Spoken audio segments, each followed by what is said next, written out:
Assalamualaikum warahmatullahi wabarakatuh. Perkenalkan, nama saya Nadia Wulandari dengan NIM 21135088 akan memaparkan materi tentang wewenang dan delegasi. Yang pertama itu pengertian wewenang organisasi.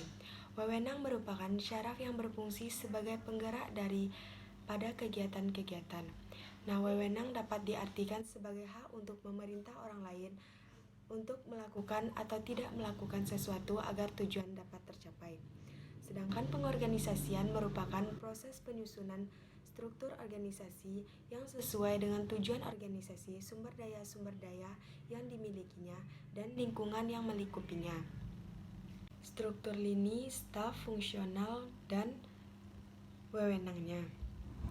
Organisasi lini, semua organisasi mempunyai sejumlah fungsi-fungsi dasar yang harus dilaksanakan. Contohnya, organisasi perusahaan biasanya mempunyai 3 fungsi dasar, yaitu operasi, pemasaran, atau penjualan, dan keuangan. Nah, semua fungsi-fungsi dasar itu harus dilaksanakan oleh semua organisasi. Yang kedua, organisasi lini dan staf.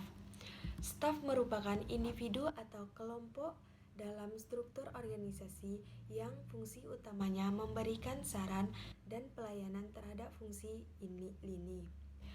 Karyawan staf atau staf departemen tidak secara langsung terlibat dalam kegiatan utama organisasi atau departemen.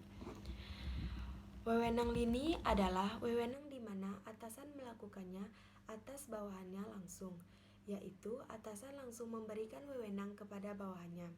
Wujudnya dalam wewenang perintah dan tercermin sebagai rantai perintah yang diturunkan ke bawahannya melalui tingkatan organisasi. Wewenang staf adalah hak yang dipunyai oleh satu satuan staf atau para spesialis untuk menyarankan, memberikan rekomendasi atau konsultasi kepada personalia lini. Yang ketiga, wewenang staf fungsional merupakan hubungan terkuat yang dapat dimiliki staf dengan satuan-satuan lini. Selanjutnya, agar wewenang yang dimiliki oleh seseorang dapat ditaati oleh bawahannya, maka diperlukan yang pertama kekuasaan, yaitu kemampuan untuk melakukan hak tersebut dengan cara mempengaruhi individu, kelompok, dan keputusan. Yang kedua, kekuasaan pribadi berasal dari para pengikut dan didasarkan pada seberapa besar para pengikut mengagumi, respek, dan merasa terikat kepada pemimpinnya.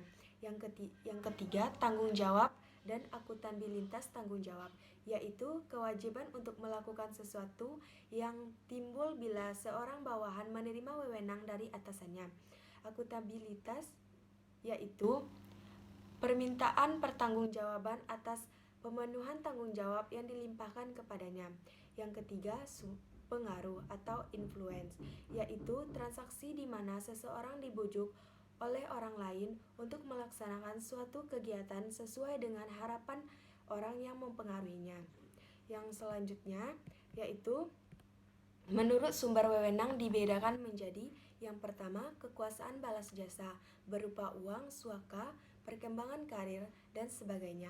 Yang kedua, kekuasaan paksaan berasal dari apa yang dirasakan oleh seseorang bawahan hukuman, seperti atau contohnya dipecat, ditegur, dan sebagainya. Yang ketiga, kekuasaan sah. Perkembangan dari nilai-nilai item karena seseorang tersebut telah diangkat sebagai pimpinannya. Yang keempat, kekuasaan pengendalian informasi. Berasal dari pengetahuan yang tidak dipercaya orang lain. Ini dilakukan dengan pemberian atau penahanan informasi yang dibutuhkan. Yang kelima, kekuasaan panutan. Didasarkan atas identifikasi orang dengan pemimpin dan menjadikannya sebagai panutan. Nah, yang keenam, kekuasaan ahli, yaitu keahlian atau ilmu pengetahuan seseorang di dalam bidangnya. Delegasi wewenang adalah proses di mana para manajer mengalokasikan wewenang ke bawahan kepada orang-orang yang melapor kepadanya. 4 kegiatan terjadi ketika delegasi dilakukan. Yang pertama, pendelegasi menetapkan dan memberikan tujuan dan tugas kepada bawahan. Yang kedua, pendelegasi melimpahkan wewenang yang diperlukan untuk mencapai tujuan atau tugas. Yang ketiga, penerima delegasi, baik implisit atau eksplisit, menimbulkan kewajiban atau tanggung jawab. Yang keempat, pendelegasi menerima pertanggungjawaban bawahan untuk hasil-hasil yang dicapai. Selanjutnya, delegasi adalah pelimpahan wewenang dan tanggung jawab formal kepada orang untuk melaksanakan kegiatan tertentu. Jadi, delegasi wewenang adalah proses manajer mengalokasikan wewenang ke bawahannya, yaitu pada orang-orang yang melaporkan kepadanya. Alasan perlunya pendelegasian yaitu 1. Memungkinkan manajer dapat mencapai lebih dan bila mereka menangani setiap tugas sendiri. Yang kedua, agar organisasi dapat berfungsi lebih efisien. Yang ketiga, manajer dapat memusatkan tugasnya pada tugas-tugas prioritas yang lebih penting. Yang keempat, bawahan dapat tumbuh, berkembang, dan alat untuk belajar atas kesalahan. Prinsip-prinsip klasik yang dapat dijadikan untuk delegasi yang efektif adalah: yang pertama, prinsip skalar. Menyatakan harus ada garis otoritas yang jelas yang menghubungkan tingkat paling tinggi dan tingkat paling bawah. Garis otoritas yang jelas ini memudahkan anggota organisasi untuk mengetahui yang A, kepada siapa dia dapat mendelegasikan, yang B, siapa yang dapat melimpahkan wewenang kepadanya, dan yang C, kepada siapa dia bertanggung jawab. Nah, dalam proses penyusunan garis otoritas diperlukan kelengkapan pendelegasian wewenang, yaitu semua tugas yang diperlukan dibagi habis. Hal ini digunakan untuk menghindari yang pertama, gaps, yaitu tugas-tugas yang tidak ada penanggung jawabnya, dan yang kedua yaitu overlaps, yaitu tanggung jawab untuk satu tugas tapi diberikan kepada lebih dari satu orang. Nah, yang selanjutnya, yang ketiga, split, yaitu tanggung jawab atau tugas yang sama diberikan kepada lebih dari satu organisasi. Yang kedua, prinsip kesatuan perintah menyatakan setiap orang dalam organisasi harus melapor pada satu atasan. Nah, yang ketiga, tanggung jawab, wewenang, dan akuntabilitas. Prinsip-prinsip ini menyatakan bahwa 1.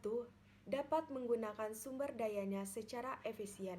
Dan yang kedua, masing-masing orang dalam organisasi dapat melaksanakan tugas yang dibebankan kepadanya secara efektif. Yang ketiga, akuntabilitas, penerimaan tanggung jawab dan wewenang. Ada 4 kegiatan terjadinya ketika delegasi dilakukan. Yang pertama, pendelegasi menetapkan dan memberikan tujuan dan tugas kepada bawahan. Yang kedua, pendelegasi melimpahkan wewenang yang diperlukan untuk mencapai tujuan atau tugas. Dan yang ketiga, penerima delegasi yang menimbulkan kewajiban dan tanggung jawab. Yang keempat, dan selanjutnya, pendelegasi menerima pertanggungjawaban bawahan atas hasil-hasil yang dicapai. Manfaat pendelegasian wewenang yaitu: yang pertama, manajer memiliki banyak kesempatan untuk mencapai dan menerima peningkatan tanggung jawab dari tingkatan manajer yang tinggi. Yang selanjutnya, memberikan keputusan yang lebih baik.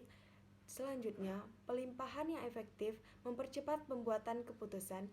Selanjutnya, melatih bawahan memikul tanggung jawab, melakukan penilaian, dan meningkatkan keyakinan diri serta ketersediaan berinisiatif. Hambatan terhadap pendelegasian yang efektif yaitu: yang pertama, keengganan untuk mendelegasikan wewenang. Penyebab keengganan untuk mendelegasikan wewenang adalah perasaan tidak aman. Yang kedua, ketidakmampuan manajer. Yang keempat, tidak percaya kepada bawahan. Yang kelima, manajer merasa bahwa bawahan lebih senang tidak mempunyai hak pembuatan keputusan yang luas. Yang kedua, keengganan untuk menerima pendelegasian wewenang. Penyebab keengganan untuk menerima pendelegasian wewenang adalah perasaan tidak aman bagi bawahan untuk menghindari tanggung jawab dan risiko. Dan yang kedua, bawahan takut dikritik atas atau dihukum karena membuat kesalahan. Yang ketiga, bawahan tidak mendapat cukup rangsangan untuk beban tanggung jawab tambahan. Yang keempat, bawahan kurang percaya diri dan merasa tertekan bila dilimpahkan wewenang pembuatan keputusan yang lebih besar. Syarat untuk delegasi yang efektif adalah: yang pertama, kesediaan manajer untuk memberikan kebebasan kepada bawahan dan melaksanakan tugas yang dilimpahkan. Yang kedua, komunikasi yang baik antara manajer dan bawahan. Yang ketiga, meningkatkan kompleksitas tugas yang dilimpahkan dan derajat pelimpahan dalam satu jangka waktu tertentu.